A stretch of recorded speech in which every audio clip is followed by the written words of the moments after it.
तो guys time हो रहा है रात के 5:14। अब मैं सोऊंगा। नींद का गुलाम बन चुका हूँ पूरा। 4:18। मैं कैसे बताऊँ कि मैं अभी उठ रहा हूँ और लंच के थोड़ी देर बाद ही सो गया था।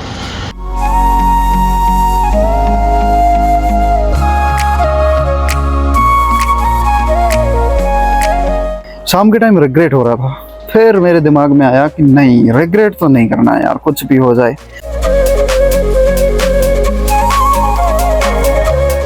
एक बार तो मौत से भी सामना हो गया ना, तो भी इस साल मैं पीछे नहीं हटूंगा। तो गाइस टाइम हो रहा है रात के 5:14। अब मैं सोऊंगा। 5:15 बज रहे हैं, 10:30 बजे उठूंगा। A few moments later. So hey guys, welcome back to my new vlog. तो कैसे हैं आप लोग? इस व्लॉग में मेरे अप डाउन आपको देखने को मिलेंगे। कैसे मैंने अपना पूरा दिन खराब किया और उसके बाद रात में कैसे भी करके 12 घंटे कंप्लीट कर लिए। सुबह 10:30 बजे उठने का डिसाइड किया था, लेकिन फाइनली मैं उठता हूँ 11:15 बजे। थोड़ा बहुत ऊपर नीचे होता रहता है, हो सकता है 11:15 से 10-15 मिनट पहले उठ गया हूँ। ऐसे मान लो कि आधा घंटा तो मैंने वेस्ट कर ही दिया था, लेकिन फिर भी आधे घंटे का रिग्रेट मेरे को मन ही मन खाए जा रहा था, क्योंकि एग्जाम के टाइम एक एक मिनट इंपॉर्टेंट है। ऊपर से मैं यूट्यूब भी कर रहा हूँ, तो यार मेरे लिए तो बहुत ही ज्यादा टाइम की वैल्यू है। इसलिए मैं थोड़ा सा सैड और रिग्रेटफुल फील करता हूँ। इसके बाद मन को जैसे तैसे समझा बुझाकर मैं एडिटिंग में लगाता हूँ। मैं लग जाता हूँ यूट्यूब वीडियो के थंबनेल के एडिटिंग में, जिसे मैंने रात में सोने से पहले एडिट किया था। और हाँ गाइस, आज मैं सोने से पहले नहा लिया था, मतलब सोया सुबह था 5 बजे के आसपास, लेकिन नहाया तो पहले था ना थोड़ा सा, इसलिए मैं दिन में नहाने की नीड या जरूरत जो भी बोलो नहीं समझता। तो गाइस फाइनली थंबनेल कुछ इस प्रकार का बनता है, उसे कर देता हूँ मैं एक्सपोर्ट।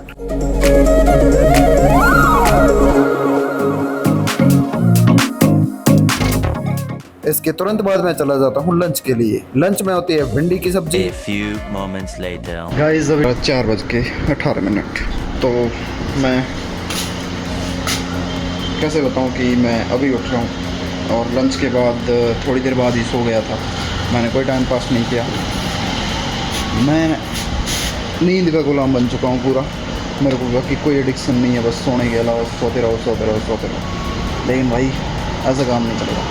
अब 12 घंटे लाइट लगातार 4:15 से 4:15। तो गाइस कुछ इस प्रकार 4:15 तो नहीं, लेकिन 5 बजे तक मैं अपनी स्टडी स्टार्ट कर देता हूँ। इसका रीजन होता है, पहले आई थिंक मैंने थंबनेल एडिट नहीं किया था, तो यार ऐसे कामों को स्टार्ट करने में ही जोर आता है। और इस टाइम थोड़ा सा मैं डिमोटिवेट फील कर रहा था, तो थोड़ा बहुत तो टाइम इधर उधर हो ही जाता है। और फिर स्टार्ट होता है अपना पहला सेशन। इस सेशन में मेरा फोन बहुत ही ज्यादा शेक कर रहा था, बिकॉज मेरा ट्राइपॉड पूरी तरह से घिस चुका है। मतलब वो मेरे पास 2-2.5 साल से है, तो उसकी चाकी पूरी तरह से घिस चुकी है। इस सेशन में मैं स्टार्ट करता हूँ मैथ्स का मुझे रिवीजन करना होता है। कल मैंने वीडियो में बोला था कि मैंने मैथ्स की 3 क्लासेस 1 घंटे में कंप्लीट कर ली, या रिवाइज कर ली, या मिला ली, जो भी बोलो। तो यार वो यही सेशन था जिसमें मैंने ट्रिग्नोमेट्री की 7वीं 8वीं और 9वीं क्लास 1 से 1.25 घंटे में कंप्लीट रिवाइज कर ली थी। इस प्रकार मैं अपने ट्राइपॉड को थोड़ा सा ठीक करता हूँ और अपने मोबाइल को स्टेबल करता हूँ। ये सब काम मैं ब्रेक में ही करता हूँ। हालांकि मुझे पता तो चल गया था कि फोन शेक कर रहा है, बट मैंने इग्नोर मारा क्योंकि सेशन चल रहा था। अपनी स्टडी के टाइम जितना हो सके उतना प्योर स्टडी। बाकी अगर मुझे कोई काम होता है तो मैं सेशन को पॉज कर देता हूँ। फॉर एग्जाम्पल, जब मैं खाना लेने जाता हूँ या दिया बत्ती करता हूँ बीच में, तो उस टाइम मेरा सेशन पॉज रहता है। इस प्रकार दूसरे सेशन में मैं स्टार्ट करता हूँ मैथ्स की 10वीं क्लास आई थिंक। अब यार 2 दिन बाद एडिट कर रहा हूँ तो इतना याद नहीं रहता, लेकिन बस मैं कर लेता हूँ। इस प्रकार मैथ्स का ट्रिग्नोमेट्री टॉपिक पूरी तरह से रिवाइज हो जाता है। गाइस जब मैं मैथ्स मिला रहा था तो सीरियसली काफी हद तक क्वेश्चंस ऐसे थे, वो भी ट्रिग्नोमेट्री के, जिसमें मुझे पेन टच करने की जरूरत नहीं पड़ रही थी। मैं मम्मी कसम मजाक नहीं कर रहा। कई सारे क्वेश्चंस ऐसे थे जहां पर जयदीप सर की दी गई टिप्स के अकॉर्डिंग मुझे पेन भी टच नहीं करना पड़ रहा था। इसके बाद में अगला टॉपिक ऊंचाई और दूरी स्टार्ट करने के बजाय मैं एक नया सब्जेक्ट लेता हूँ या रिवीजन करता हूँ। लेकिन इससे पहले हमारा 8:15 बजे के लगभग खाना आ जाता है, तो मैं वो लेने और दिया बत्ती करने के लिए सेशन को थोड़ा पॉज कर देता हूँ।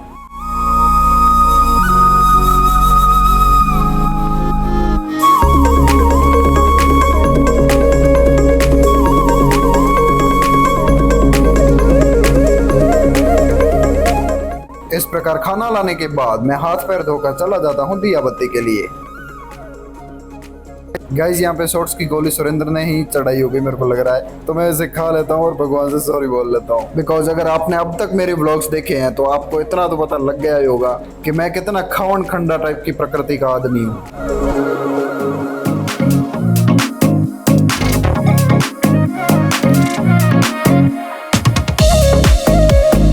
इसके बाद मैं स्टार्ट करता हूँ अगला सेशन। इसमें मैं मैम की क्लास स्टार्ट करता हूँ। वैसे इससे पहले वाले सेशन में भी मैंने थोड़ी बहुत की थी, लेकिन इसमें मैं सबसे पहले करता हूँ पुरानी वोकैब की 3 क्लासेस का रिवीजन, जो होती है ग्लोसरी या परिभाषिक शब्दावली की।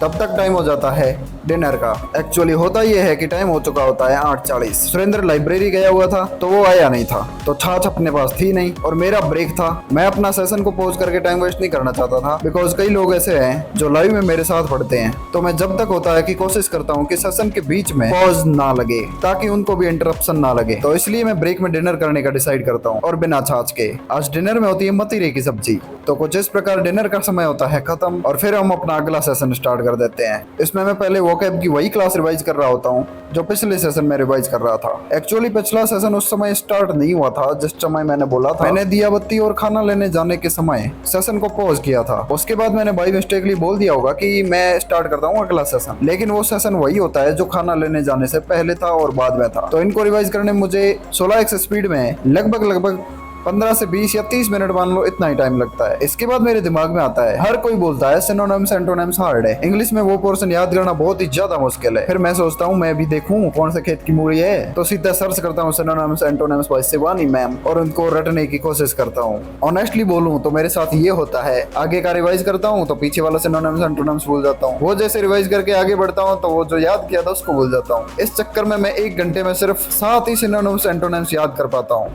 1 घंटा भी नहीं होता और मेरे हाथ निराशा लग जाती है। लेकिन कोई नहीं, हम भी वो पर्सन है जो किसी से हार नहीं मानते। तो इस प्रकार 10 सवा 10 बजे के आसपास मैं एक 20 मिनट का ब्रेक लेता हूँ, बिकॉज इस टाइम मेरा फोन ओपन हो जाता है, यानी मैं इस टाइम फोन में कुछ भी चला सकता हूँ। इसके अलावा मैं फोन में कुछ भी नहीं चला सकता। 6:45 से 10:30 बजे के बीच में मैं हमेशा 20 से 25 मिनट का ब्रेक लेता हूँ। उसमें मैं मोबाइल चलाता हूँ और दबा के रीले भी देख लेता हूँ, और साथ में मैसेजेस वगैरह या कुछ अदर काम होते हैं वो भी कंप्लीट कर लेता हूँ। मैसेजेस वगैरह किसके आ रखे हैं किसके नहीं, ये चेक करने के लिए। फिर मैं स्टार्ट करता हूँ अपना अगला सेशन नंबर 5। इसमें भी सिनो एंटो की रानी मैम की क्लास चल रही होती है, तो उसे कंप्लीट करने की कोशिश करता हूँ, लेकिन बीच में यार मान लेता हूँ, बिकॉज मैं उनको याद नहीं कर पाता। लेकिन मैं याद कर लूंगा, तब तक कोशिश नहीं छोड़ूंगा जब तक ये सारे मुझे याद नहीं हो जाते। It's my promise to myself. लेकिन एक बार के लिए मैं हार मान चुका था, अभी चाहे मैं कुछ भी फेंक दूं। इसके बाद मैं अपना रिवीजन ट्रैकर खोलता हूँ और उसमें देखता हूँ कि आज रिवीजन के लिए क्या है। रिवीजन के लिए साइंस वाला चैप्टर होता है रक्त समूह RH कारक। तो इस चैप्टर को रिवाइज करता हूँ थ्रू MCQs। बीच में लाइट आ जा रही होती है, तो मैं अपना बैकअप लैंप भी यूज कर लेता हूँ, जो कि मैंने पिछले साल खरीदा था। ये है विप्रो का। वैसे ये बैकअप लैंप नहीं है, लेकिन मेन लैंप के आने के बाद ये बैकअप लैंप बन चुका है। तो कुछ इस प्रकार साइंस की क्लास चलती जाती है। मैं MCQs प्रैक्टिस कर रहा होता हूँ, बस करते जा रहा होता हूँ, और साथ साथ में इस टॉपिक का रिवीजन भी हो जाता है। फिर मैं 1 बजे के आसपास एक छोटा सा ब्रेक लेता हूँ। सबसे पहले तो हो जाता है कूलर खाली, और दूसरी बात मेरे को लग जाती है भूख। सबसे पहले तो मैं कूलर भरने लग जाता हूँ, उसमें नली डाल लेता हूँ। उसके बाद दूसरे वाले रूम में जाकर ड्राई फ्रूट्स लेके आता हूँ, उन्हें खाते खाते भरता हूँ। तब तक 15 मिनट हो जाते हैं, और इस प्रकार ये 15 मिनट में वेस्ट कर देता हूँ। वैसे 10 मिनट का तो ब्रेक ही था, लेकिन फिर भी तुम ऐसे मान लो कि हाँ टाइम निकल गया। इसका रीजन ये होता है कि मैं अगर पढ़ाई करते करते कूलर भरता हूँ तो मेरे साथ कई बार कांड हो चुका है कि कूलर से पानी निकल ही जाता है। इसलिए अब मैं ब्रेक में, थोड़ा लंबा ब्रेक चाहे चल जाए, लेकिन 5-10 मिनट का ब्रेक आराम से लेकर कूलर भरता हूँ, और साथ में थोड़ी देर के लिए टाइम पास भी कर लेता हूँ। इसके बाद क्लास होते स्टार्ट, और साइंस की बची हुई क्लास को स्टार्ट करता हूँ और उसे कंप्लीट करने की कोशिश करता हूँ। और इस सेशन में साइंस की क्लास ही चल रही होती है। बाय द वे यहाँ मैंने ज्यादा ही टाइम दे दिया है। मैंने इसमें टोटल 100 प्रश्न किए थे, लेकिन हर टॉपिक को इतना टाइम नहीं देना है। रक्त वाले टॉपिक को रिवाइज करने में सिर्फ और सिर्फ 30 से 35 मिनट देने हैं। इससे ज्यादा अब मैं टाइम नहीं दूंगा। लेकिन कोई नहीं, आज जो मिस्टेक हुई सो हुई, आगे से ध्यान रखने की कोशिश करेंगे। इस प्रकार 2:23 पर एक और ब्रेक हो जाता है, यानी 7वां सेशन हो जाता है खत्म। यहाँ पे मैं एक ब्रेक लेता हूँ और इसमें म्यूजिक सुनता हूँ। यू नो कि अकेला बंदा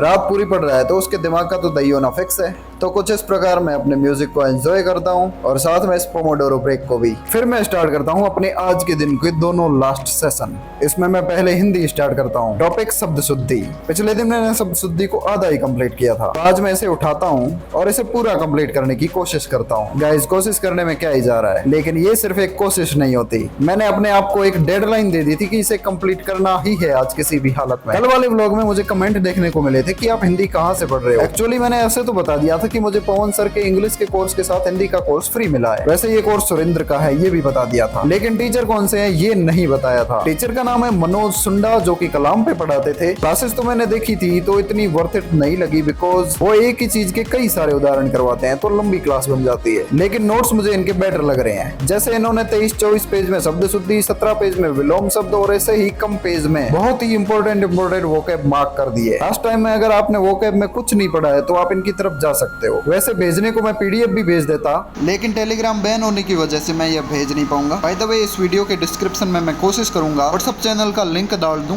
अगर मैं काम के चलते भूल जाऊं तो आप कमेंट में मुझे याद दिला देना प्लीज। हिंदी का शब्द शुद्धि टॉपिक मैंने कैसे पढ़ा है अब ये बता देता हूँ। मैं पहली बार ही वो अशुद्ध शब्द जिनका मुझे पहले से ही पता है कि ये अशुद्ध है और इसका शुद्ध ये होगा, उनको मैंने पहले ही साइड कर दिया, क्योंकि ये तो मुझे ऑलरेडी आते हैं। मेरे गलत हो रहे थे उनको मैंने मार्क कर दिया। इसके बाद मैं जब भी रिवाइज करूंगा इन मार्क्ड वर्ड को रिवाइज करूंगा, ताकि अपना रिवीजन के समय ज़्यादा टाइम वेस्ट ना हो। इस प्रकार सुबह 5 बजे तक मेरे 9 सेशंस हो जाते हैं कंप्लीट, यानी टोटल 12 घंटे में से 9 घंटे प्रोडक्टिव स्टडी मेरी हुई।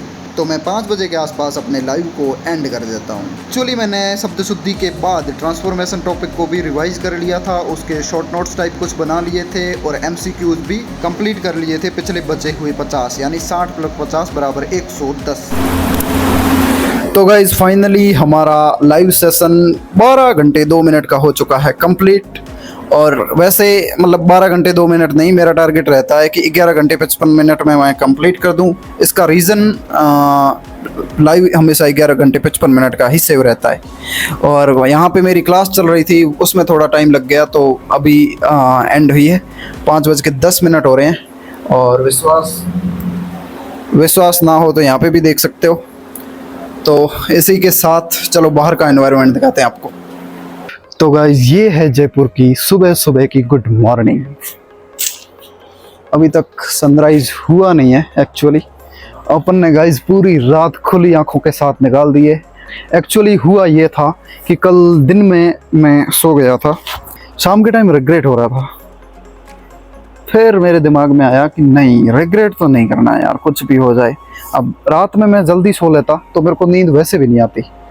हाँ, इसके कलर पे ध्यान मत देना बिकॉज कभी कभी मजबूरी में पहनना पड़ता है।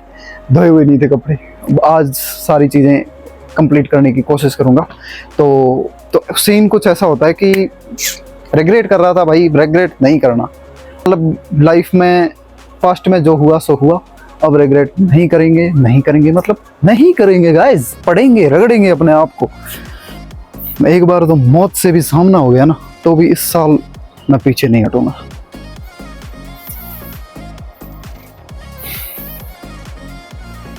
इसी के साथ इस व्लॉग को करते हैं यहीं पे एंड। आई होप आपको व्लॉग पसंद आया होगा। पसंद आया तो लाइक करो, कमेंट करो, चैनल को करो सब्सक्राइब। मिलते हैं नेक्स्ट व्लॉग में, तब तक के लिए बाय गाइस।